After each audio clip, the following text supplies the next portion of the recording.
What's up, bro? Paul Spadafora, you are the man. You are the myth. You are the legend that is the Pittsburgh Kid. Thank you for coming on and introducing yourself to our audience at the BTR Boxing Podcast Network. And Thanks for having me. you've come on this show, Paul, because you've got one hell of a story that you've told in the format of a book. And this book is now out there for everybody to go out and buy. And there are many people in this generation of boxing fan that probably don't appreciate fighters like yourself from that period of time in That the part. 90s and the early 2000s, all the way up to when you finish your boxing career in 2014. So I want you to really talk to me about why you've put this book out there and for what reason you wanted to get that story out there, because there are many different stories about your life and your career, and it feels like now is the right time to maybe release that and let everybody know what was really going on at periods of time in your life. Yeah. I just want that so I just want the real story to be told. Like, how come he didn't fight him? How come he didn't fight him? This is why. That's it. You know what I mean? Yeah. So talk to me a little bit about your career as a whole.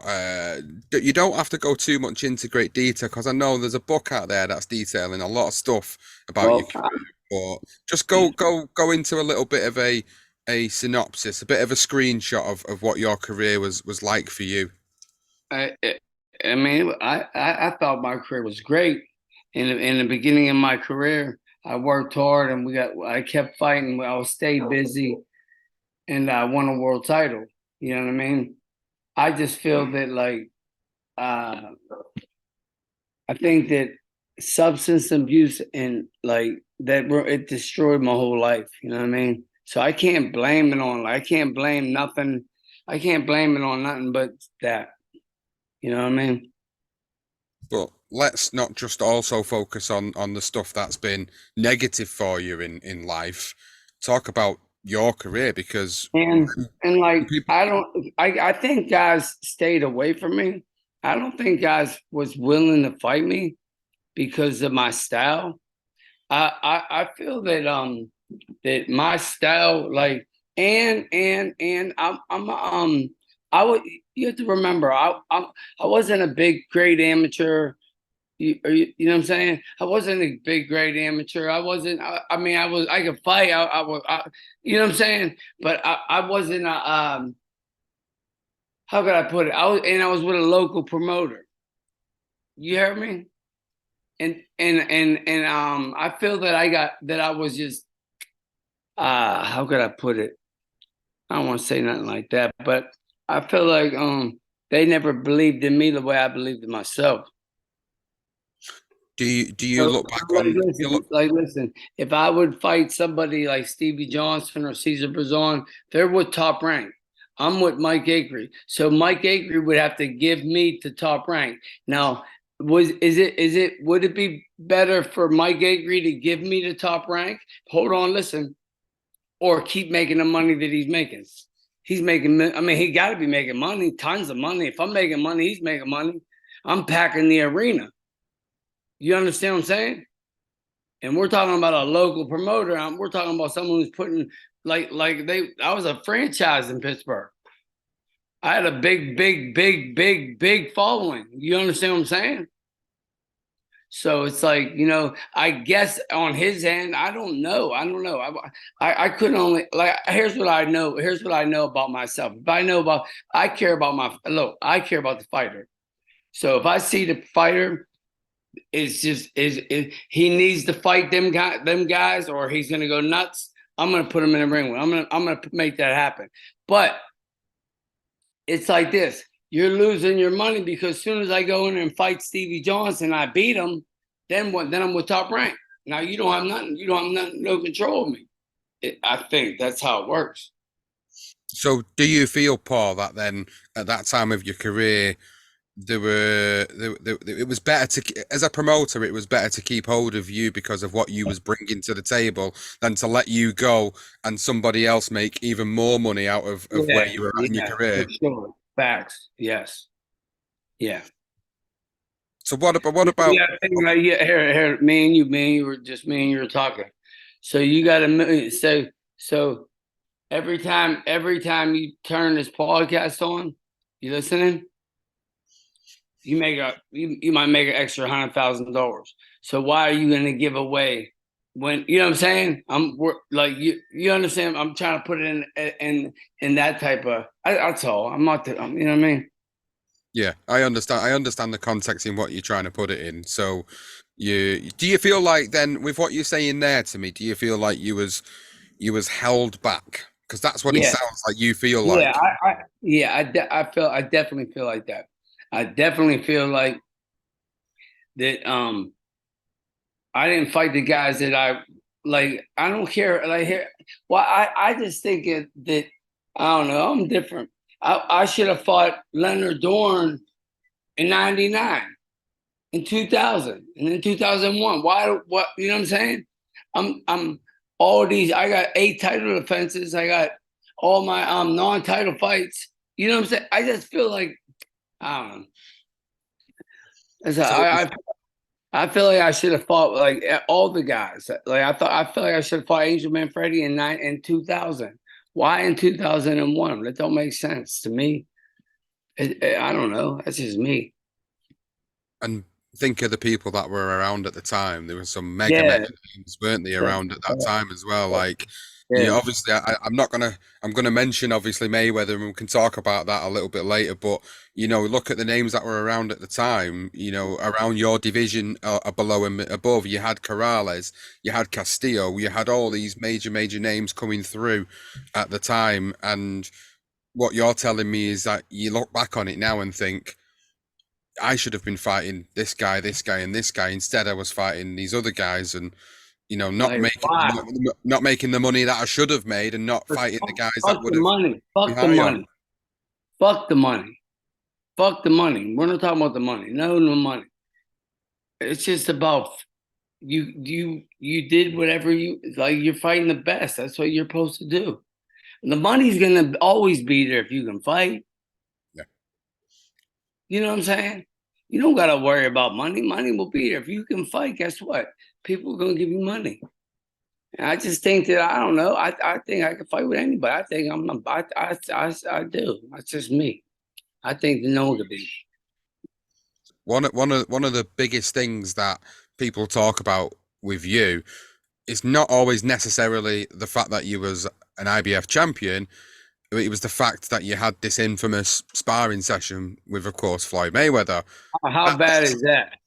That's disgusting. Now think about what you just said. I've been fighting my whole life. I got 90 amateur fights. I got fucking 52 professional fights. I've been in the gym all I ever did was sit in the gym. You know what I mean? That's it. And to be known for sparring. Come on, man. No, and that's it, and that's the sad. For me, that's the sad It part is about sad. it. It is sad.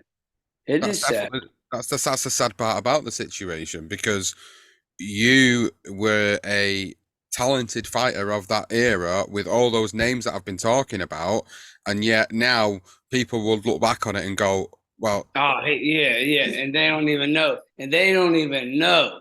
They'll look back and be like, oh, he never fought. Who did he ever fight? What did he ever? Bro, I can fight. It don't matter. I went in the gym right now. That man, ain't no one doing that. No, I can fight.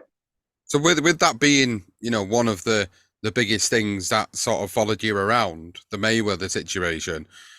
I've never heard you talk about it. I'll be honest with you. I've never sat down and watched an interview where you've talked about this before, and I've heard all sorts of different stories Talking about that. about who talks about shit like that?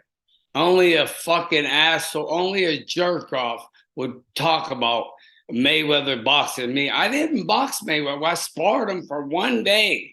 Who gives a fuck? You know how many times I sparred? How many times you think I've been in that gym, in that ring, and I spar? People come on, And I don't ever listen. I don't videotape. Whoever put the video on the internet is a jerk off. How about that? That's a whoever put that video on the internet is a fucking jerk off. Don't talk about, you can't talk. Listen, I'm a real person. Paul Spadafora, Floyd Mayweather. You can't talk about that. You're talking to a guy who's a what? How many times he won the world title? 4 or 5 times?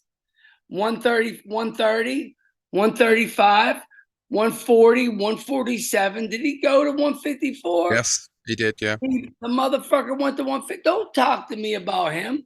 He fought everybody. He fought like 22 world champions. Don't talk about me and Mayweather. Listen, I would love to be Mayweather, but I'm not. I mean, I can fight, but I'm not gonna talk about sparring. You know how many times come on, that's like going outside and fighting. You know what I'm saying? Come on, man. Just because you beat me, listen, just because you beat me when I was 14 on the street in a fist fight, don't mean you can beat me now. I'm older now. You hear me? Yeah. Does that So make any sense? it does make sense, Paul. It does. I understand. It is one of those things that's kind of, I agree with you. And it's one of those things that's followed you around in some respects. But at your career, like you talked about the book and you talked about what's gone in the book and talked about why certain fights didn't happen. Have you got an example of one particular one that you were really wanting to have that just didn't happen, and why? I wanted to fight Arturo Gatti. I wanted to fight Arturo Gatti. I always wanted to fight Arturo Gatti. Arturo Gatti's a monster. You know what I mean? But that never happened. That never happened. And why didn't it happen? I guess because they don't want to do the right thing. They turn the fight down. Who knows why people do what they do? Styles make fights, I guess. And I'm a torture guy. So they probably thought, listen, I'm going to torture this kid for 12 rounds. Hey, it ain't a good idea to put him in the ring with him. Yeah, but that's the point, though, isn't it? The point is, like, there were fights that you really wanted, and they didn't happen, and other people. And listen to this. And then whenever I'm in the bet, I'm fighting Leonard Dorne. We're supposed to get the ring. Listen, wait till you hear this. You know, when I fought Leonard Dorne, we had a rematch coming. I caught a case. Listen, I'm at boxing camp. So I'm training for a fight. I'm at boxing camp. And guess what Leonard Dorne does? Wait till you hear this. He retires. They're giving us $750,000. You listening? To fight a rematch. He's dead. Guess what he is? He's as good as dead. Listen. I'm not gonna. I told my brother, Harry's like, you gotta box. Fuck, I'm not boxing him. He can't take it to the body. I'm punching him to death. I'm not gonna. You should have seen the body shots I was hitting him with. Ridiculous. If you watch that fight, look at the body work I did. Look at the body, and that's what made me sit there, because he was making these girl noises, and I was like, "Yo, I'm gonna stop this guy." But it didn't work out. That's okay. Anyway, we had a rematch coming. I told my brother, I said, "I'm not boxing you, dude. I'm walking right through you. I'm gonna just punch you to the body. You know what I mean? Because you can't take it to the body." I go out. My promoter calls me up and says, "Now listen. My promoter calls me up. I'm in camp." Right? You listening? Yep. He said, you have to stay in camp for now my job. I have my own house, my own thing. He's telling me I gotta stay in camp for 3 months. I'm fighting Leonard Dorne retired. Leonard Dorne retired. Did you know that? No. Did you ever know that? No, so he retired when I was at camp. And guess what I did? My promoter says, you have to stay after we're going to fight a non-title fight for $50,000. Now, my job was making $750,000. You listening? Yeah. 750 grand for the rematch. You listening? And he tells me I got to stay at camp and I'm going to fight a non-title fight for $50,000. The next day I shot my girlfriend. That I went out and drank, went crazy, you know, and guess what happened? I ruined my life that day. That like in the moment, so like them couple days right there. You know what I'm saying? Yeah. It's crazy. Big, And wait till you hear the funny. Wait till you hear this fun. I'm about to tell you some funny shit. Leonard Dorne come out of retirement and fought Arturo Gatti, and guess what he got knocked down with? A fucking body punch. Yep. It makes me want to just jump off the bridge right now, bro. Wow, that's crazy. That's deep, ain't it? Yeah, it is. It is. It's a big, big, big pivotal moment of your life. Like, Yeah. look what you just told me. You just told me what that led to in your personal life, which is a huge moment, which has caused a lot of troubles over the years for you. Think But about the pain, to everything, I, life. I mean, Nadine, she's my wife.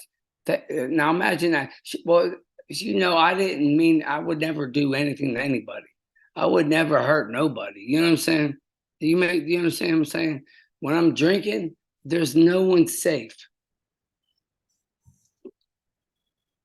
so where are things at now? Because I know you're in the gym a lot and you're training kids now, aren't you? I'm going, yeah, I'm good. I'm staying clean. I'm doing the right thing. I'm just taking it one day. It's one day at a time. How have you found it becoming a trainer to younger kids, trying to bring them through? Well, it's fun. It's it's fun. It's fun. It's fun. I'm about to run in there right now and start him. I know he's doing nothing, but I'm about to take the computer with me real quick if I can. I don't want nothing to happen though. I got this fucking kid in there right now. He's working. It's fun. It's so fun. It's fun. I like it. Do you like trying to teach them tricks of the trade? Yeah. I like what like my friend he got the best boxing. He got me personally. I think he got the best boxing gym in the country. But he's down. It's called 412 Boxing in Pittsburgh. And two of the kids went to the Olympic trials, and I went there to help them. It was so fun. I went there. I went there last 2 weeks. I was there for like a month, 3 weeks. But they didn't win. They didn't win. They won one fight, and I thought that Trinity got robbed, but that's up to me. It is. So they won. They did good. They did good. It was fun working with them. I love working. I love boxing. And then it's so much fun whenever you got the kids. When they're kids. So what are the goals now, though, Paul? Paul, listen to this, because now like PK, like my trainer PK, that was his name, PK. He told me he waited 50 years for a guy like me to walk in the gym. Damn, do you think I'm about to wait that long? No, do you know what? You've experienced it. I'm 48. You've experienced it though. Think about. I know what you're saying. I know what you're saying, but think about what you're bringing to the table now. I know things might have not gone the way you wanted them to in your career because of various I things. gotta tell you something. I gotta tell you what's your name? Sean. Sean, listen. I gotta tell you something. Listen, you listening? My game is crazy. I know how to fight. Look, and I think me personally, I'm a better fighter, a better trainer than a fighter. I think I can get across better as a trainer than as a fighter. That's crazy to say that, but that's real though. You only got to tell the truth. Listen, styles make fights. You hear me? Styles make fights, no matter how way you look at it. You can only some things you can only do what you can only do. You feel what I'm saying? In training, there's nothing that I can't do with boxing. I know, and you have to be open. Like you learn every day. Like I turn on YouTube, I learn. I'm in the gym with people and I learn.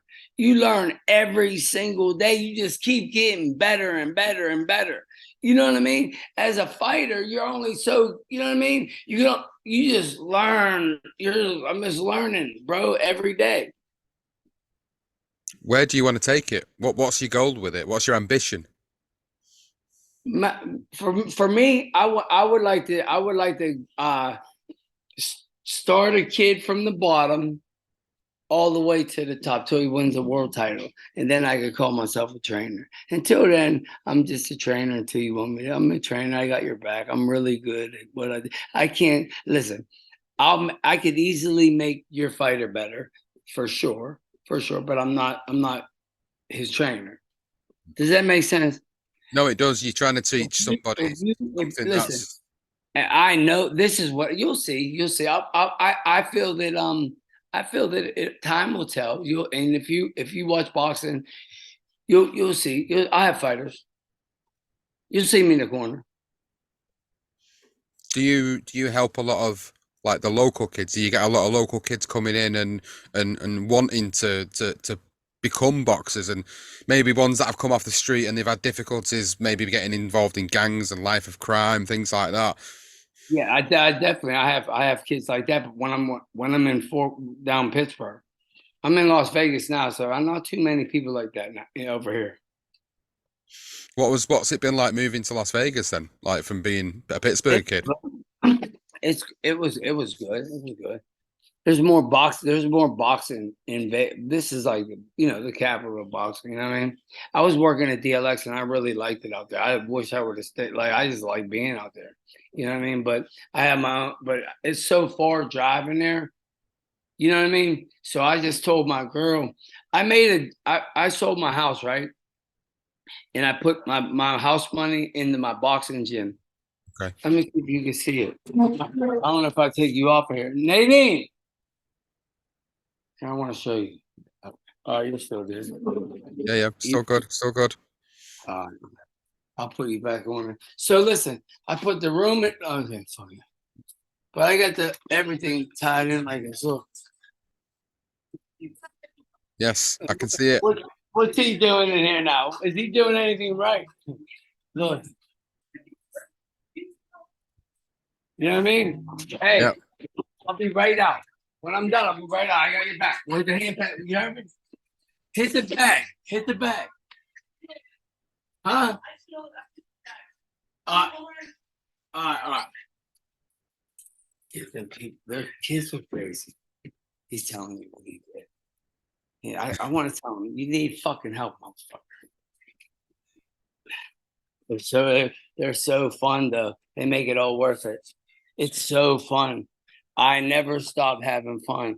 Do you know my life is nothing but fun? Well, that's part and parcel of it, though, isn't it? If you're not enjoying what you're doing, then why are you doing it?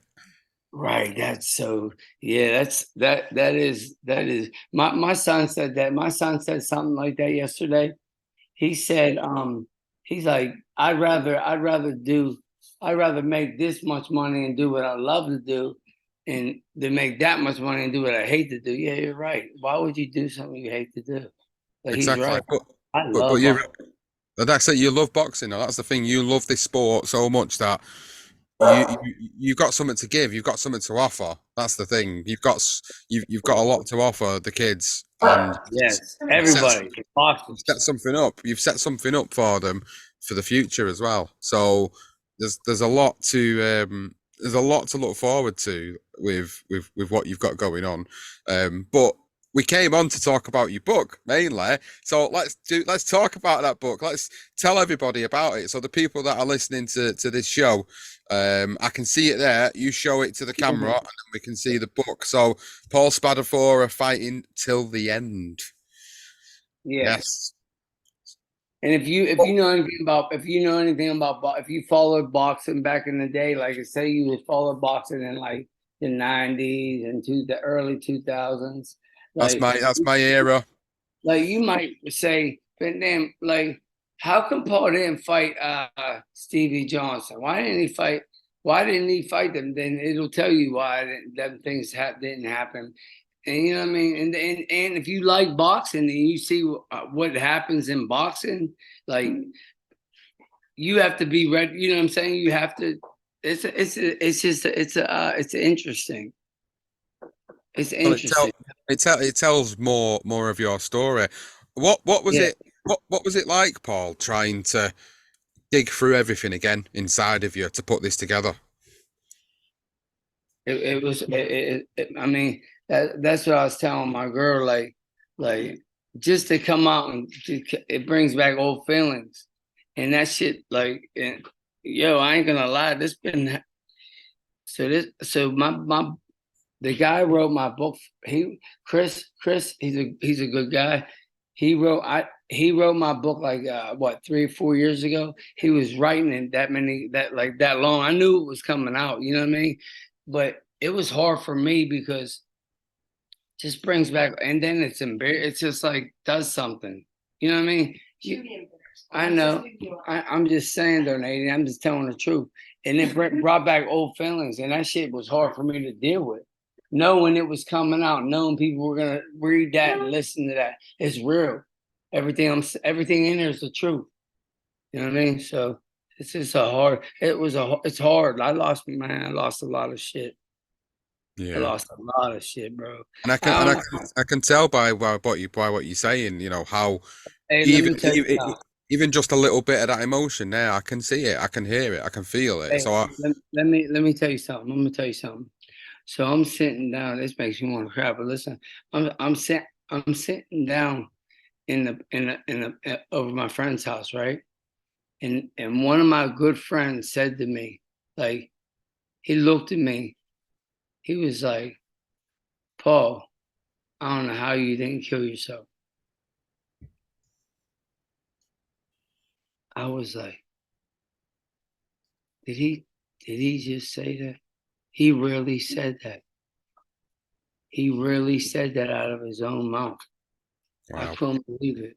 I couldn't believe he said that. And I'm like, man, I guess because I ain't no sucker. So just let everybody know, because you know these guys watching, Paul, and the guys that are listening to this show, Yeah. they're gonna want to know now where to buy the book and also where to follow you as well. Amazon, It's on Amazon. Amazon, wherever. It's on barnesandnoble.com. It's on Barnes and Noble. walmart.com. It's also on audiobook on Amazon. So you could do audiobook too if you're not a reader like Paul. Like Paul. I made them do the audiobook so he'll listen to it when it was finished. Yes. Yes. No, that's good. That's good. And just for the benefit of everybody And listening, then also real quick on Shopify too, if you want a personalized copy on his Shopify and his bio and Instagram. Sorry. there you go. No, thank you. Thank you, Nadine, for clarifying that for everybody, because they're going to want to know where they're going to buy it, how they can get it, how they can get it personalized. I know we've hooked up through Instagram. So you're on Instagram. That's a good way for people to follow what you're doing now, isn't it? Yeah, yep. I'm on Instagram. I wish I could have my a whole thing where I could videotape the garage. Have Yeah, the that's what whole we're gonna do. We're trying to build his YouTube too. because you know something too. It doesn't even matter. Like Nadine, when I tell you something, I love you. Okay, listen. I swear to God, look, man, check it out. I learned shit in boxing in the rounds when I'm working, and I see things that no one sees because I love it. I know for a fact, and it's the way it's common sense. How do you bring that? How can I bring the best out of you? I can do it. You'll see. She'll Look see. forward. I gotta We'll look forward listen. to seeing it. It's like this, guys. It's like this. I remember whenever I was a 4 round fighter, right?